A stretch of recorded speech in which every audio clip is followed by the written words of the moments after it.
নিজম পৰিল উত্তৰ পশ্চিম যোৰহাটৰ ভোগদৈ বাকৰি। যোৰহাটৰ ঢেকৰগড়া মইনামাঝি গাঁৱত 3 দিনীয়াকৈ 13, 14 আৰু 15 জানুৱাৰীত ভোগালী উৎসৱ অনুষ্ঠিত কৰা হয়। 3 দিনীয়াকৈ আয়োজন কৰা ভোগালী উৎসৱৰ আজি অন্তিম কাৰ্যসূচীৰে সামৰণি পৰে উৎসৱৰ। আজি অন্তিম দিনা দিন ভাওনাও প্ৰদৰ্শন কৰা হয়। বিভিন্ন বিদ্যালয়ৰ কণ কণ ছাত্ৰ-ছাত্ৰীৰ দ্বাৰা অভিনীত মহাপুৰুষীয়া নাট ধ্ৰুৱ চৰিত্ৰ ভাওনা প্ৰদৰ্শন কৰা হয়। ইয়াৰ পূৰ্বে ভেলাঘৰৰ বাকৰিত ভোগদৈ নামৰ স্মৃতি গ্ৰন্থ উন্মোচন কৰা হয়। কণ কণ শিশুসকলৰ অভিনয়েৰে সকলো দৰ্শকৰ মন আপ্লুত কৰি তোলে। যোৰহাটৰ পৰা ধ্ৰুৱজ্যোতি পাচনিৰ প্ৰতিবেদন AIN লাইভ।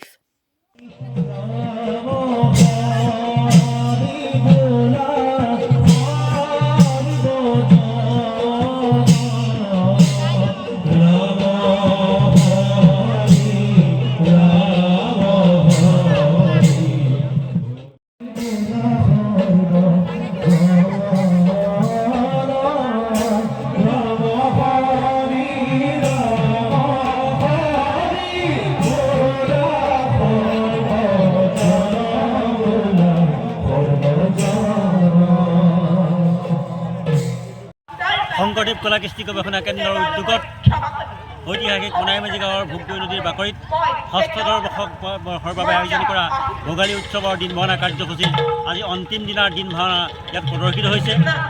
এই প্ৰদৰ্শন আমি অসমীয়া জাতিৰ অসমীয়া কৃষ্টি সংস্কৃতিৰ বাবে এক বিশেষ ধাৰা বুলি আমি গৌৰৱ কৰিছোঁ।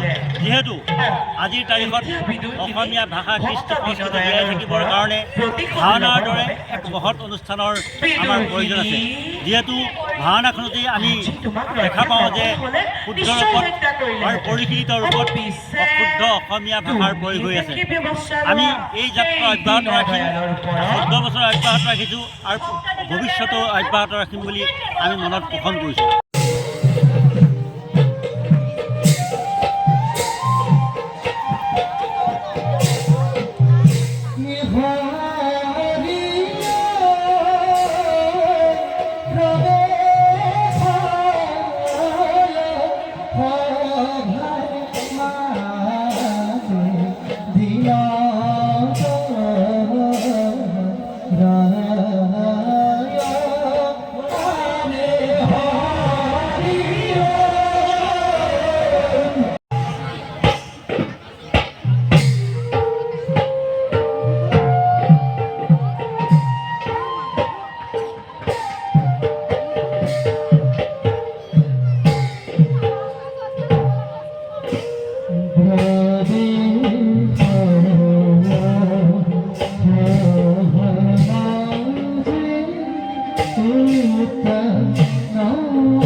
যিকোনো খবৰ আৰু বিজ্ঞাপনৰ বাবে যোগাযোগ কৰক 7896121996 লগতে 7002537271 আৰু 9854011916।